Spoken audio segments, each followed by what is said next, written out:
প্রিয় দর্শক, আজকে আমরা বাংলাদেশের এক জায়গায় চারা প্রেরণ করতে যাচ্ছি, সুদূর সেতাবগঞ্জ, দিনাজপুর।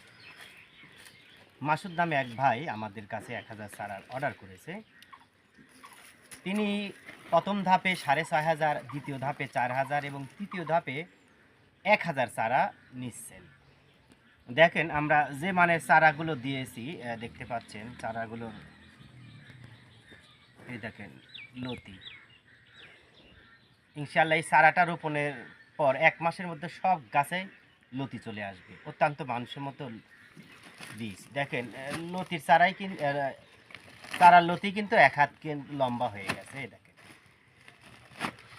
দেখেন সবুজ চারা 1000 আমাদের চারা রয়েছে। পাশেও কিন্তু রয়েছে, এই যে এই পাশে কিন্তু আমাদের বাড়ি লতি রাজ করছে একের ক্ষেত। এই জমি থেকে আমরা চারা সংগ্রহ করেছি, আপনারা দেখতে পাচ্ছেন।